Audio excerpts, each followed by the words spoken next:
Bien, podemos comenzar. In nomine Patris et Filii et Spiritus Sancti. Amen. Amén. Veni Sancte Spiritus repletuorum corda fidelium et tui amoris in ei signum accende. Emitte spiritum tuum et creabuntur. Et renovabis facem terre. Oremus, Deus, qui nobis, Deus, qui corda fidelium Sancti Spiritus illustratione doquisti, da nobis in omnis spiritu recta sapere, et eius semper consolatione gaudere, per Christum Dominum nostrum. Amén. Sancta Maria, Mater Dei, sede sapientiae, Ora pro nobis. in nomine Patris et Filii et Spiritus Sancti. Amén. Amén. Bien, vamos a concluir hoy con la exposición de la última expresión que nos quedaba de la primera parte del texto del Concilio Vaticano I sobre la posibilidad de la intelección teológica, que era, eso estábamos examinando en la clase anterior, la expresión que afirma el carácter fructuosísimo de esa intelección posible de los misterios, ¿no? Y ya hemos hablado de la fructuosidad desde dos puntos de vista. En primer lugar, lo que podríamos llamar la fructuosidad en relación con el organismo vital, natural y sobrenatural en que esa intelección está inserta, ¿no? Porque hablamos de cómo es fructuosa para la inteligencia y para la voluntad esa intelección, pero no una inteligencia y una voluntad meramente humanas, sino la inteligencia y la voluntad elevadas por la gracia santificante y por lo tanto perfeccionadas sobrenaturalmente por las virtudes teologales principalmente, ¿no? La fe, la esperanza y la caridad, y la fe directamente involucrada en esa intelección de los misterios que es perfección intrínsecamente del hábito de fe, precisamente, ¿no? El otro punto de vista que adoptamos fue el de la misión apostólica de la Iglesia. La Iglesia está llamada a hacer discípulos a todos los hombres, a todas las naciones de la tierra, y eso es bautizándolos en el nombre del Padre y del Hijo y del Espíritu Santo, y el bautismo está indisolublemente ligado a la fe del bautismo, de la cual esa intelección es profundización perfectiva, y enseñándoles a guardar todo cuanto el Señor ha mandado. De manera que tal que la enseñanza de la doctrina de fe y de la doctrina acerca de la vida y del obrar humano que la Iglesia debe enseñar, que constituye el objeto de la fe de la Iglesia, el objeto material de la fe, porque es lo que el Señor ha enseñado, el Señor en quien creemos. La profundización de esa doctrina es fructuosa ¿para qué? Y para todas las formas de anuncio y de enseñanza de la verdad revelada en su plenitud por Cristo, que la Iglesia ha recibido como depósito para comunicarlo a todas las naciones de la tierra. Por eso hicimos hincapié en la importancia que tiene para todas las formas de enseñanza y de proclamación de la verdad, desde la evangelización, la catequesis, la predicación en todas sus formas, homilética, extrahomilética, conferencias, en la enseñanza académica de la doctrina de la fe, en la enseñanza magisterial ordinaria y en la solemne y definitoria. De manera tal que si paseamos por toda la actividad de enseñar la verdad que atraviesa la Iglesia y del que la Iglesia es responsable, tanto pública como privadamente, pública a través de los que tienen la obligación del magisterio público y privadamente de aquellos que tienen la obligación de enseñar la fe en su propia familia, sea los padres de familia y aquellos a quienes competa también por oficio de parentesco en la familia. Bien, toda esa todo ese mundo de la enseñanza de la doctrina de la fe es un mundo en el cual esta intelección de los misterios es fructuosísima. Y basta estudiar la historia de la Iglesia para advertir que esto es así. En qué medida la catequesis, la predicación e incluso la explicitación y profundización de la doctrina revelada, del depósito de la divina revelación a través del magisterio, se ve fecundado por la intelección de los misterios. Bien, y hoy, para terminar con esto, vamos a considerar la relación que tiene esta fructuosidad con las notas que en el credo profesamos acerca de la Iglesia, que es una, santa, católica y apostólica. Esto es lo único que vamos a añadir para terminar con este punto. Yo dije que se trataba aquí de un ensayo de exposición de este tema. Se puede enfocar desde otros puntos de vista, pero con esta consideración de hoy vamos a dejar ya por terminado esto. Primero, con la unidad de la Iglesia.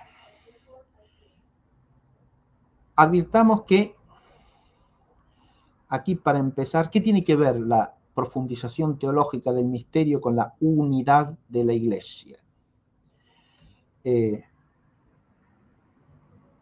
Y tiene muchísimo que ver. Primero que nada, porque, y para eso basta recordar la famosa sentencia de San Agustín, la unidad necesaria y por lo tanto exigible es la unidad en la fe y en la vida conforme a la fe,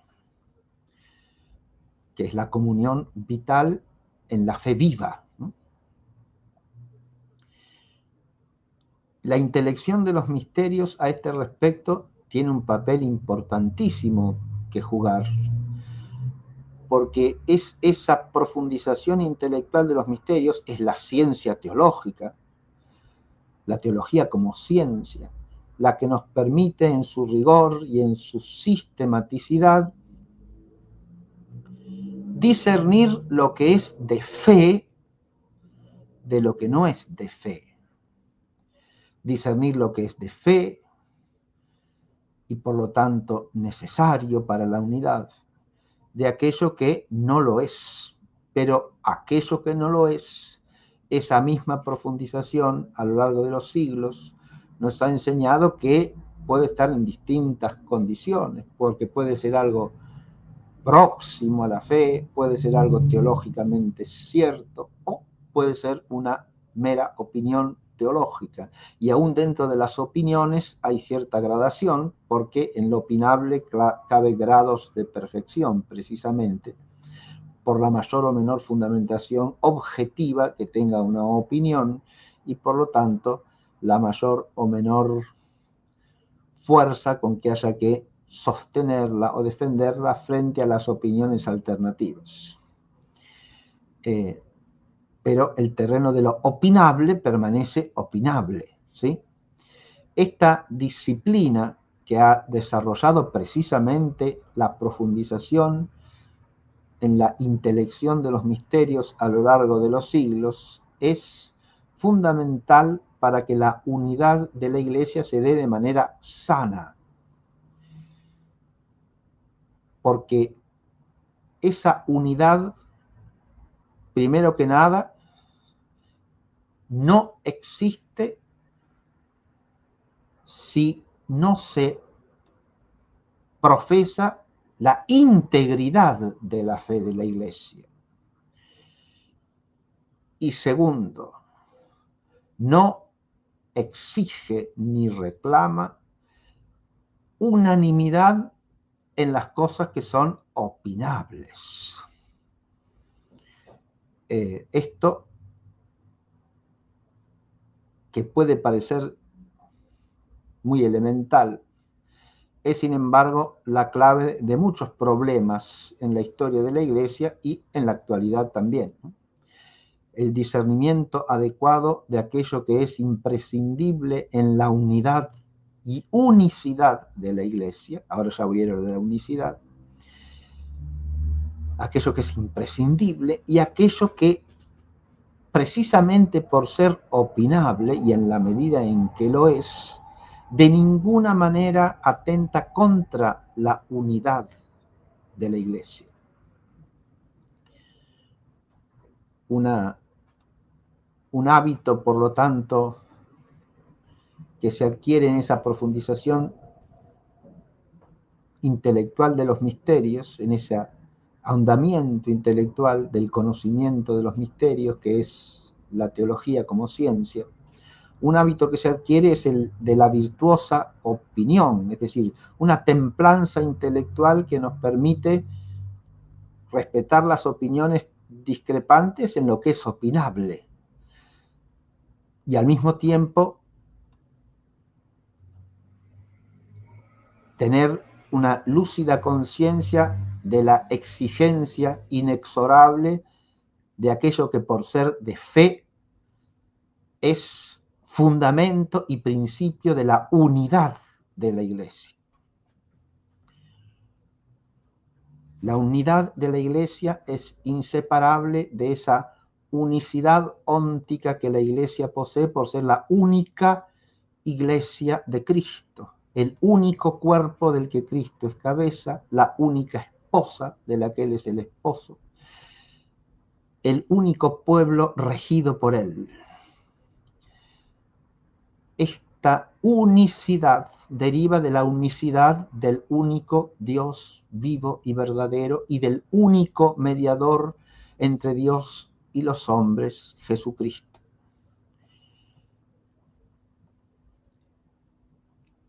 La unidad, por lo tanto, vital, de la que la fe una es parte inseparable, y también la única esperanza y la única caridad que se nutren de la fe única y a su vez la retroalimentan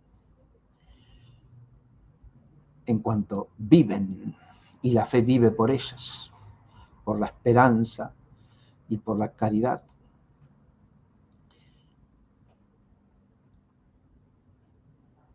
Que adviértase, son metafísicamente imposibles sin la fe. Esto hay que destacarlo porque la profundización intelectual de la fe es robustecimiento, esclarecimiento, mayor lucidez, o sea, crecimiento en la lucidez de la fe, que es luz vital del alma cristiana.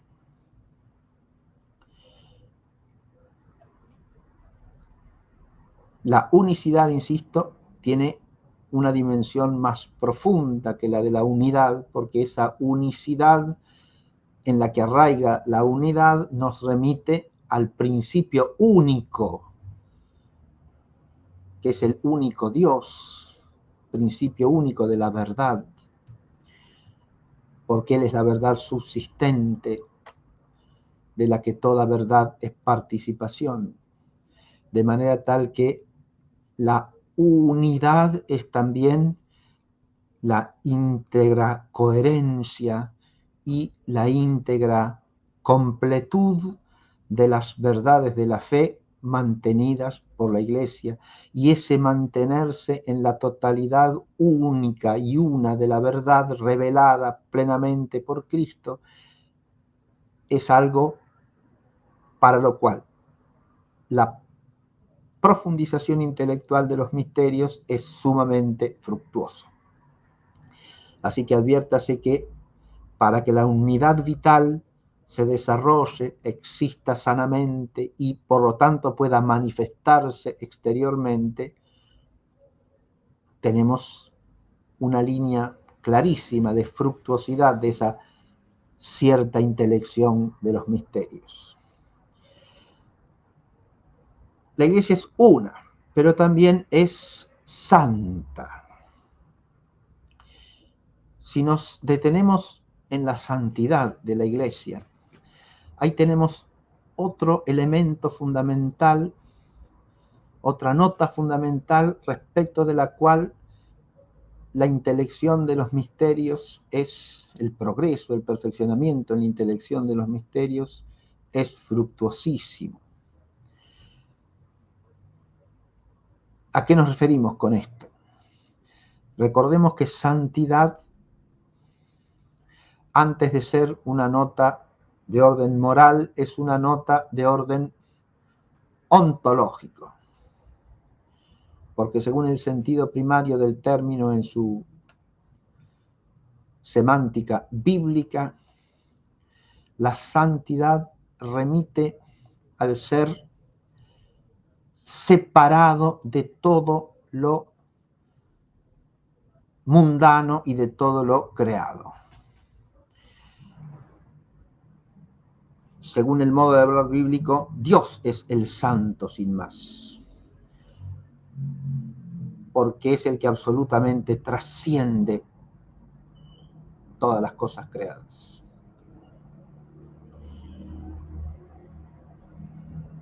Esta santidad de Dios, ante la cual se estremecen los mismos serafines que cubren sus rostros con uno de sus pares de alas, según la visión de Isaías, al cantar santo, santo, santo, es el Señor, Dios de las milicias. Esa santidad, insisto, ante la cual se estremecen los mismos serafines, como reiteradamente canta la liturgia de la misa.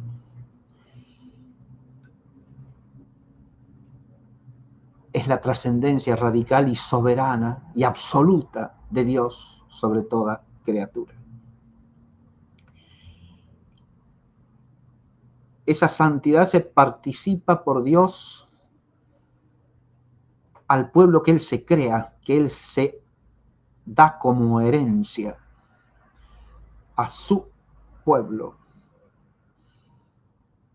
ya desde el Antiguo Testamento, porque es un pueblo separado del resto de la humanidad para ser pertenencia de Dios, propiedad de Dios y por lo tanto cosa santa, separada, para existir unida a Dios. Parto de aquí para que se advierta que cuando llegamos a la plenitud de la revelación y del misterio de salvación, con la venida del Verbo hecho carne, para redimir y salvar a los hombres y al mundo entero. Cuando nos desplazamos desde aquí hasta allí, vemos cómo esa santidad llega a su máximo nivel de comunicación. Primero, en la naturaleza humana unida a la divinidad en la persona misma del Verbo que se ha hecho carne. En el misterio de la unión hipostática tenemos el misterio de santificación más sublime y singularísimo, por cierto. Pero a su vez, en el conjunto del nuevo pueblo de Dios, de la alianza nueva y eterna, que es la Iglesia, cuerpo de Cristo, en todos sus miembros que participan de la santidad de la cabeza por la gracia recibida en el bautismo, se da también una santidad intrínseca, óntica. Se trata de una realidad santificada porque unida sobrenaturalmente a Dios por la mediación de Jesucristo el Señor. Y esta santidad de la Iglesia implica que la verdad que la Iglesia ha recibido no es cualquier verdad. No es un conjunto de verdades que el hombre puede alcanzar por sus propios medios. No es un conjunto de verdades al alcance de la naturaleza humana, porque eso está en la medida del hombre, adviértase, está en la dimensión propia, en la medida propia de la naturaleza del hombre, sino que se trata de un depósito de verdades que, precisamente por eso los llamamos misterios, solamente podemos conocer si Dios nos las revela. Son verdades escondidas, como dice San Pablo, desde el principio en la sabiduría de Dios, y que al llegar la plenitud del tiempo, Dios ha querido revelar, manifestar a su Iglesia. La intelección del misterio es fructuosísima en cuanto permite, ahora unamos a esta nota de santidad, en cuanto permite que esa verdad que trasciende toda inteligencia humana, al ser intelectualmente profundizada, indagada, esclarecida, investigada, sistematizada, por lo tanto organizada, ordenada, asuma de manera más plena, progresivamente, toda la inteligencia del hombre y por lo tanto intrínsecamente la santifique, es decir, la separe de la mera criaturidad, la eleve, la transforme, la transfigure, la plenifique.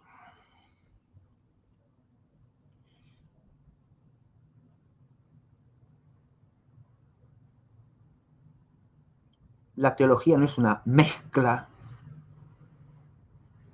de verdades cualesquiera, no es una aplicación de la cosmovisión de cada época a una fe más o menos vacía de contenido que consistiría en una cierta actitud de la voluntad. Todas esas deformaciones de la concepción de fe han existido y existen, pero contradicen la doctrina de fe de la Iglesia. La profundización intelectual de la fe precisamente permite hacer más plenamente manifiesta la trascendencia radical, la santidad de las verdades reveladas, que no lo opuesto, que sería su empequeñecimiento y su subordinación a la medida meramente humana de las cosas, que eso es la pérdida de la verdad revelada, es el extravío que en lugar de asumir lo humano en lo divino, elevándolo y transformándolo para consagrarlo plenamente a la alabanza de Dios, sumerge hasta tal punto lo divino en lo humano que termina ahogándolo o haciéndolo desaparecer. Aquí estoy apuntando a una temática que tiene muchas aristas, pero que para terminar con este punto sí voy a decir algo que es lo siguiente.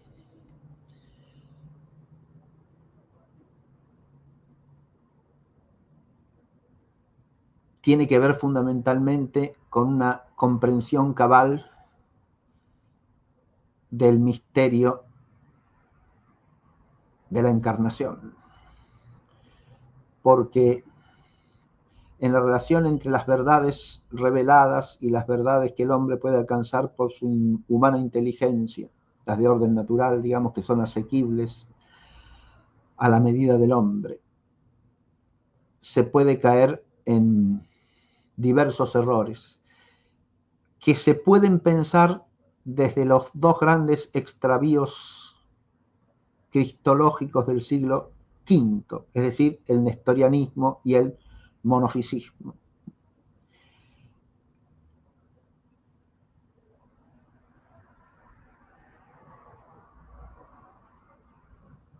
En el nestorianismo, la humanidad y la divinidad del Señor se unen solo accidentalmente. Y por eso, habiendo dos naturalezas, hay dos personas. Y eso tiende a crear, ¿qué cosa? La idea de dos seres juxtapuestos, como paralelos, pero que no se influyen realmente uno al otro. O por lo menos no llegan a formar una auténtica unidad más allá de lo accidental. Cuando en realidad la unidad de las dos naturalezas en la única persona es de orden sustancial, no puede ser jamás accidental. Pero por contrapartida decimos que la unión no es sustancial constituyendo una única sustancia, es de orden sustancial hipostático, porque las dos sustancias, como dice el Concilio de Calcedonia, se conservan íntegras, inconfusas, conservando cada una sus propiedades. Por lo tanto, no hay una única sustancia resultante como pretende el monofisismo, una sustancia metafísicamente imposible en rigor que fuese humano-divina a la vez.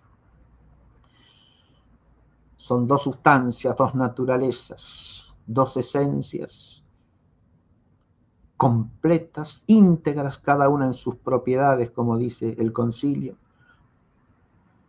unidas pero no confundidas, distintas pero no separadas, unidas en la única persona del Verbo que se ha hecho carne. Y analógicamente en todo lo que es la vida del espíritu del cristiano, las verdades naturales y las verdades sobrenaturales no se deben confundir entre sí, porque son esencialmente distintas. Y siendo esencialmente distintas, sin embargo, están unidas. Unidas, pero no confundidas. Distintas, pero no separadas, como si constituyesen dos mundos paralelos, dos andariveles totalmente independientes el uno del otro, en que pudiésemos transitar como dos vidas paralelas, una del ser racional, otra del ser creyente. Esa disociación esquizoide es totalmente ajena al misterio de la fe cristiana. Porque ahí también hay una asunción de lo inferior por lo superior en una unidad que trasciende las dos naturalezas unidas. Y acá esa unidad es la de la verdad misma, que es Jesucristo el Señor. Él que es el Verbo consustancial con el Padre, que se ha hecho hombre. Bien, esta es una línea de reflexión que dejo abierta simplemente y en la que no me voy a detener a profundizar porque exigiría un desarrollo muy amplio que no cabe hacer aquí ni compete hacer aquí. Bien. Pero señalo que el tema de la santidad de la Iglesia en relación con la profundización intelectual del misterio es un tema importantísimo. Porque esa profundización del misterio implica mantenerse en la santidad de la verdad revelada, contra cualquier reduccionismo de la verdad revelada a las modas de los tiempos, a esas vanas doctrinas que falazmente pretenden nombre de ciencia sin serlo, esa profunda conciencia de la trascendencia del dato revelado que no puede ser reducido a ninguna imaginería humana, a ninguna concepción humana, a ninguna cosmovisión humana, porque las trasciende esencial y radicalmente a todas, sean estas las que sean bien orientadas o mal orientadas.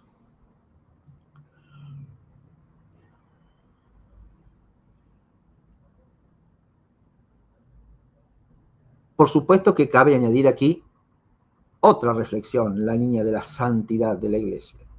Yo dije que la santidad es primero que nada una nota óntica y solo en segundo lugar una nota de orden vital, moral. Y precisamente lo que tiene que ver con la verdad como santa hacia esa santidad óntica de la Iglesia, porque el conservar ese depósito de la verdad que no viene de los hombres sino de Dios, hace que la Iglesia permanezca separada de todo lo meramente creado y separada de lo mundano radicalmente. Pero para eso hace falta también que esa luz de la verdad se haga vida en el cristiano. Es decir, ahora tendríamos la dimensión práctica de la moral, la dimensión de la santidad, perdón, la dimensión moral de la santidad, vital cristiana de la santidad. Y también respecto de esta es fructuosa la indagación teológica, como lo demuestra esa vigilia sobre el misterio que es constante en toda la tradición de santidad de la Iglesia. El hecho de que muchos de los grandes teólogos, ya sean los santos padres, ya sea en los santos doctores de la Iglesia, sean al mismo tiempo que teólogos, santos varones de vida profundamente santa, en la que la verdad de Cristo resplandece no solo en la inteligencia, sino también en las obras.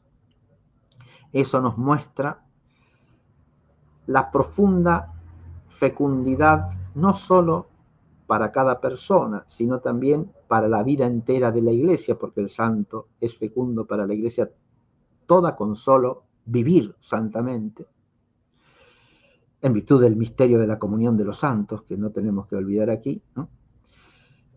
Esa santidad vital, moral, también está llamada a ser fruto de esa intelección, de esa profundización intelectual del misterio. Aquí reaparece la sinergia entre la inteligencia y la voluntad como principio ya del orden natural, pero que es recogido en el orden sobrenatural y elevado por la cooperación vital de la fe, la esperanza y la caridad en la vida cristiana. Con esto ya tenemos suficiente para vislumbrar aquí un horizonte de la fructuosidad de la intelección de los misterios. En relación a la segunda nota, que es la de la santidad. Pasamos ahora a la catolicidad. Y acá tenemos que recordar que el término católico, que solemos a veces traducir por universal, significa primariamente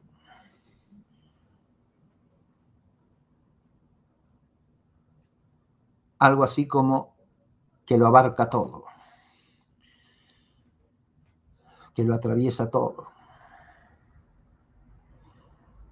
que incluye todo. Pero ese abarcarlo todo, incluirlo todo, de la Iglesia, consiste en qué cosa. Primero que nada, en que abarca la totalidad del depósito de la revelación. Un signo siempre inconfundible de los grupos o sectas que se apartan de la comunión de la Iglesia es que llevan consigo solo una parte de la revelación, pero no la integridad de la revelación. El primer abarcarlo todo, el primer incluirlo todo, es el incluir la totalidad del depósito de la divina revelación. Porque la totalidad de lo que incluye es primariamente la totalidad de los medios de salvación divinamente establecidos. Por eso, primero que nada, la totalidad de las verdades reveladas.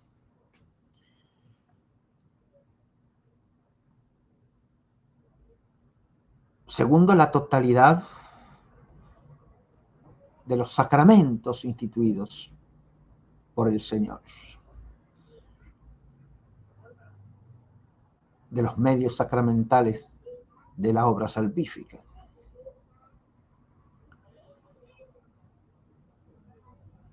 Esto hacia la integridad de la vida sacramental y litúrgica de la Iglesia.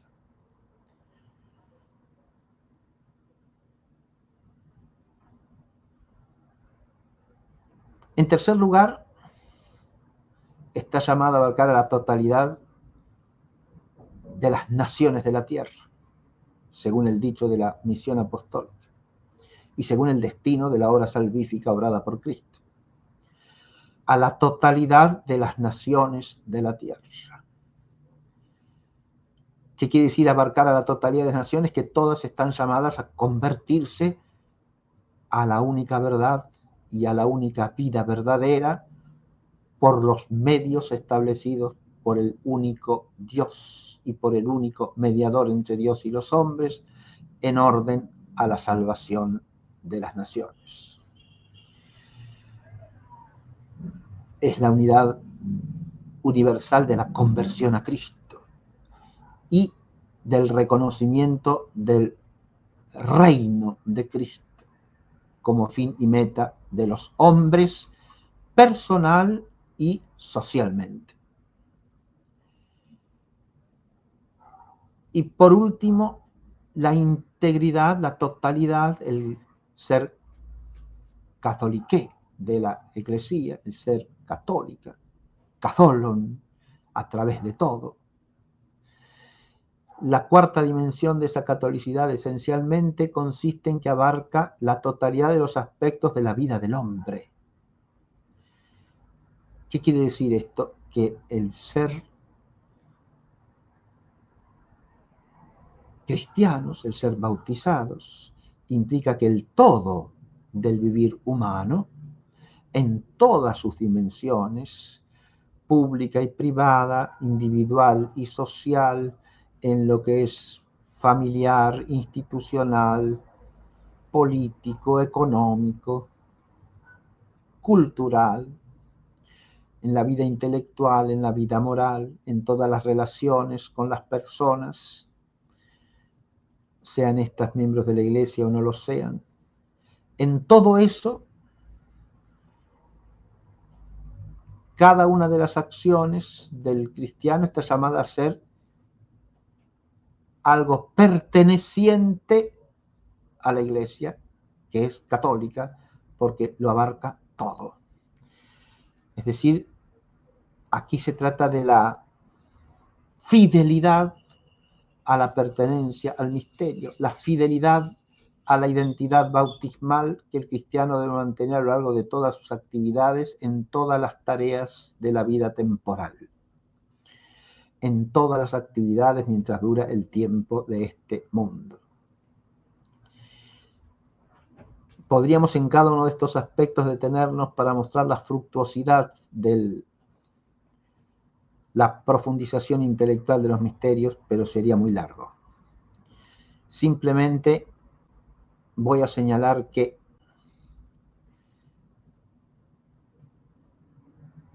para que esta catolicidad se dé adecuadamente,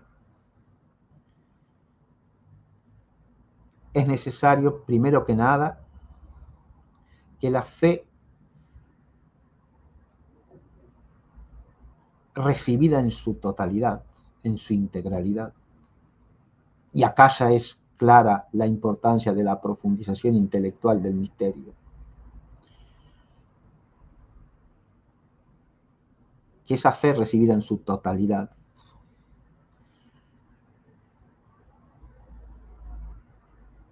sea capaz primero que nada de iluminar la vida cultural del cristiano en orden a su unión con el principio de toda vida, que es Cristo por medio de su gracia, y por lo tanto en la unidad y comunión del Espíritu Santo que nos ha sido dado, para que podamos vivir ya en el tiempo de este mundo, haciendo esencial y fundamentalmente lo que estamos llamados a hacer en la eternidad de la gloria, es decir, glorificando al Padre y al Hijo y al Espíritu Santo, por Jesucristo nuestro Señor, por Él, con Él y en Él. Este ritmo doxológico de la vida entera del cristiano implica una lúcida recepción de la integridad de la fe, a lo cual coopera altísimamente, y aquí tenemos una fructuosidad clarísima de la indagación teológica, el que esa verdad de la fe sea ordenada sistemáticamente. Porque para que la inteligencia humana capte una totalidad que es compleja, que está hecha de multitud de partes,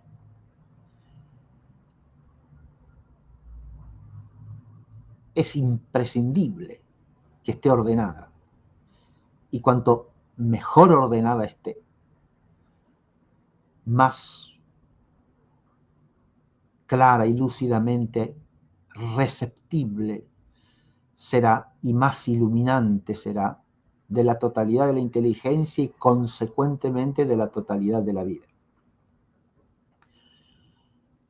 De modo que desde la inteligencia ilumine el obrar e ilumine la relación con toda la creación y con todas las partes y aspectos de la creación, e ilumine el desarrollo de la actividad que cada quien tenga que desarrollar en el tiempo del mundo, e ilumine la totalidad de las acciones que estamos llamados a realizar mientras vivimos en el tiempo.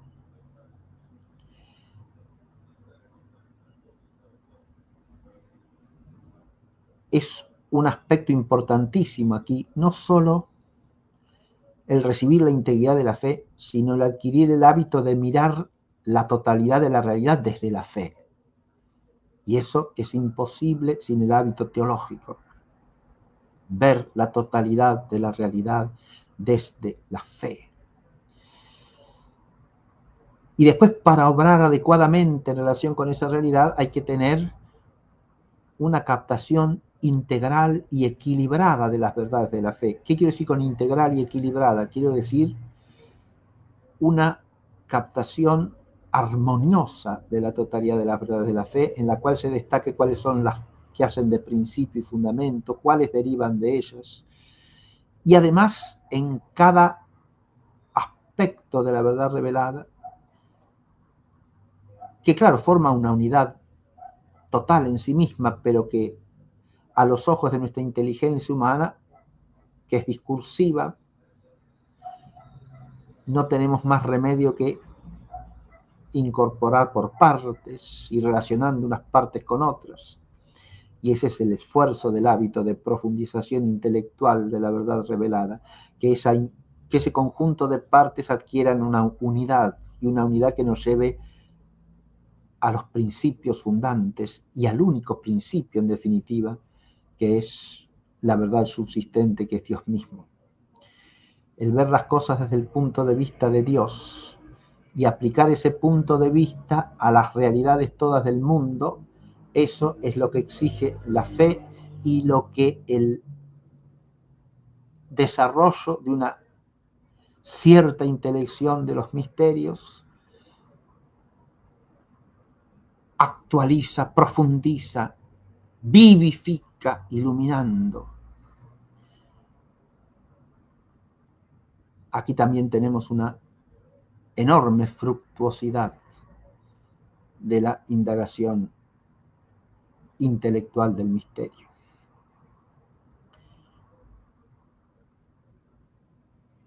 Y por último,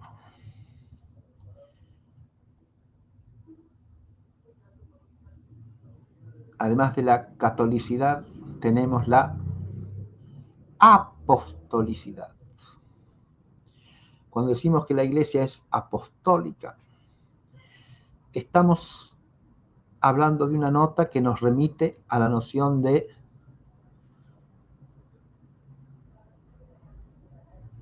apóstol con mayúscula, de los apóstoles puestos directamente por Jesucristo el Señor como fundamento y piedras sustentantes de su iglesia.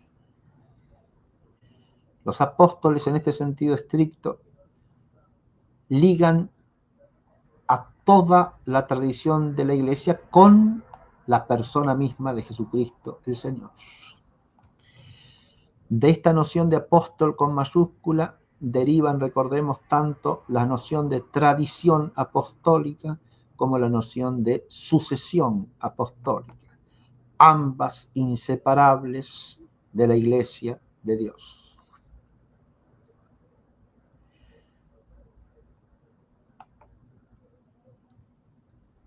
Y ambas inseparables del ejercicio de la autoridad apostólica en la iglesia.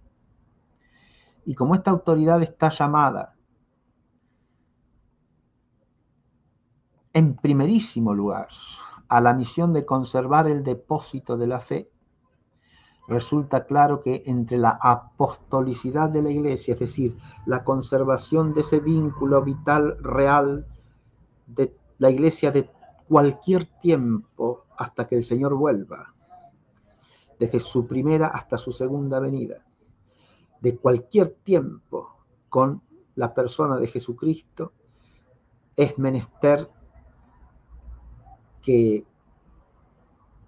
ese depósito se conserve íntegro, intacto, incólume, sin corrupción, sin alteración, sin merma ni adición espuria, es decir, que se conserve tal cual los apóstoles lo recibieron del Señor Jesucristo y lo transmitieron a sus sucesores. Y en esa tarea de guardar el depósito, la intelección del misterio cumple una función primordial, porque esa intelección del misterio es la que arraiga a cada generación en el único e inmutable depósito de la fe y permite que éste se transmita como tradición recibida por los apóstoles del mismo Jesucristo el Señor y por el resto de la iglesia de los apóstoles, que esa es la tradición apostólica, según la expresión acuñada ya por los primeros padres de la iglesia y usada ampliamente por San Ireneo de León a mediados del siglo II, esa tradición apostólica, y luego por Hipólito de Roma entre el siglo II y el III. Tenemos aquí entonces una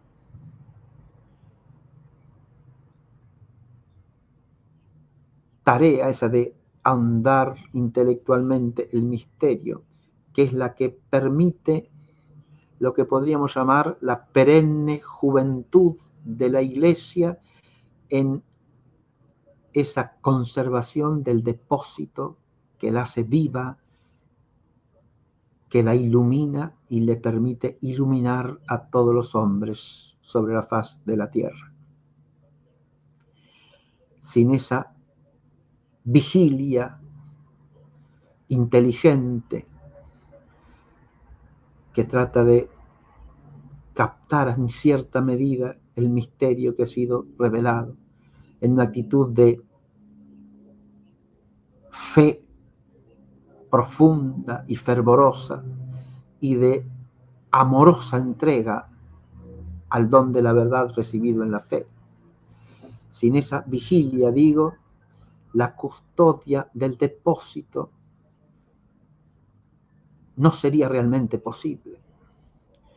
Y por eso de nuevo la historia atestigua que ya los primeros grandes teólogos de la Iglesia son los primeros santos padres de la Iglesia inmediatamente posterior a los apóstoles, siendo los apóstoles mismos modelo de esa profundización del misterio, como ya lo hemos dicho en clases anteriores aludiendo a San Pablo, a San Juan, a San Mateo, a los evangelistas también, a todos, no solo San Mateo, San Marcos, San Lucas, a todos los autores de las epístolas apostólicas. Todos ellos son ya modelos de esa vigilia intelectual en torno al depósito recibido que ha de ser comunicado, de ese ahondamiento intelectual de la fe que es la intelección teológica. Y cuando he dicho que eso conserva la perenne juventud de la Iglesia, he usado la palabra juventud en el sentido de plenitud de vida, ¿no? Es esa plenitud de vida nueva, vigorosa, fecunda, que la Iglesia recibe de su Señor, porque recibe la vida con mayúscula, la vida perdurable, que decimos en el credo, la vida eterna, la vida que no tiene fin. Y por eso esa juventud consiste con el carácter arcaico de la apostolicidad. Advirtamos que la apostolicidad nos remite al arraigo de la Iglesia en el principio, eso que en griego se dice arché, de donde viene el adjetivo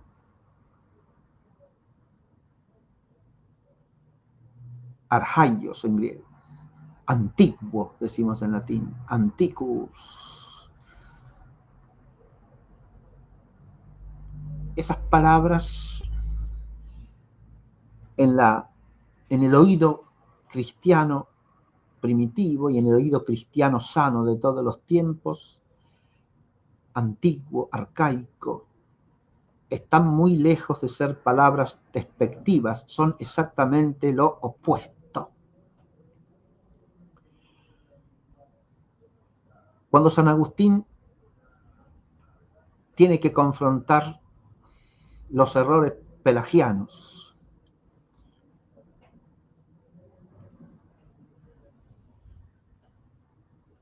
en su tratado contra Juliano, usa una expresión bellísima para hablar de la Iglesia. Y dice que esas doctrinas que Juliano sostiene son opuestas a la fe de la antigua Iglesia.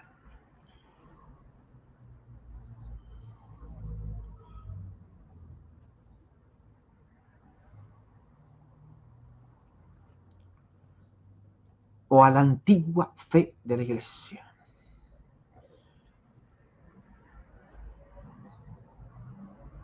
San Agustín está hablando aquí a comienzos del siglo V. ¿Por qué llama antigua a la fe de la Iglesia? O antigua a la Iglesia misma. Y yo creo que la respuesta principal es que no se trata de una cuestión cronológica aquí. Se trata de una cuestión mucho más profunda. Ese antigua, atribuido a la Fides Ecclesiae o a la Iglesia misma en San Agustín, equivale al ser arcaico, dicho en griego. Es decir, la Iglesia es antigua porque el principio de la Iglesia es aquel que en el libro de Daniel se llama el anciano de días, es Dios mismo, para el cual 1000 años son como un día, como un ayer que pasó, porque es el eterno. En algunos de los padres de los 3 primeros siglos aparece la idea de que la Iglesia es tan antigua como la creación, por lo menos, o más antigua que ella. Tan antigua porque sus primicias están puestas ya en el origen de la creación, es decir, en el paraíso con Adán y Eva antes de la caída. Ahí está puesta su prefiguración, su inicio. Pero más antigua incluso que la creación, porque la Iglesia está presente como algo primero en la intención eterna de Dios para su designio sobre toda la creación. De modo que como fin de la creación viene a ser más antigua que la creación misma en el orden de los fines, en el orden del designio eterno para toda la criatura. Esta doctrina que, unida a esa denominación que usa San Agustín, nos permite entender que esa juventud perenne deriva del carácter arcaico, de la antigüedad primigenia de la Iglesia, de su doctrina, de su ser, que en términos de historia sagrada remite a ese punto culminante de todo el tiempo de la creación, en que el Verbo se hace carne y funda la figura definitiva de su Iglesia hasta que Él vuelva y consume esa figura en la creación enteramente asumida en su gloria triunfante. En esa Iglesia se dan cita la última juventud, porque nada hay más nuevo en el sentido plenificante de la palabra que la novedad del Evangelio traída por Jesucristo el Señor, y por lo tanto nada hay más nuevo en el tiempo de este mundo que la Iglesia de Cristo, que es su cuerpo, que es su esposa.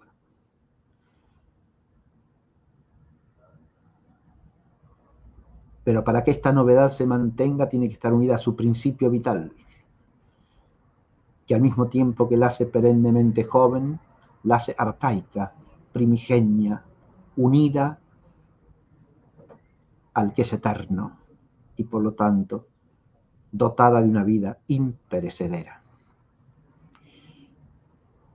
Y en la medida en que la profundización intelectual de los misterios se esfuerza por ligar el tiempo con la eternidad, haciendo que la inteligencia humana se abra a la verdad eterna,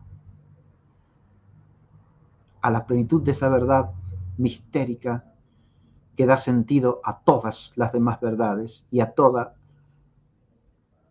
vida humana y a toda existencia del hombre sobre la tierra en orden a su existencia más allá de este mundo. En la medida en que esa intelección del misterio renueva en nosotros esa verdad arcaica, perenne, primigenia, que es la luz de toda luz, hace que la apostolicidad de la Iglesia permanezca en su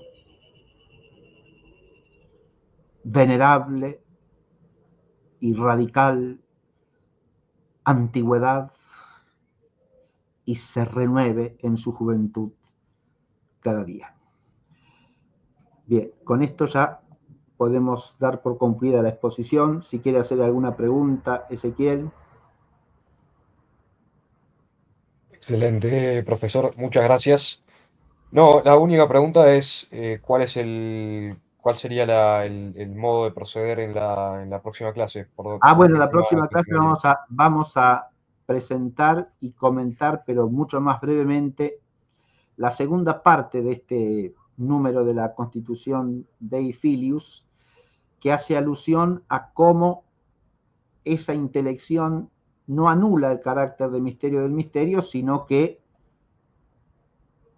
lo hace aparecer como misterio con mayor nitidez, ¿no? Es decir, no suple la fe por una inteligencia racional absoluta, sino que hace a la economía de una fe profundizada que permanece siendo fe, ¿no?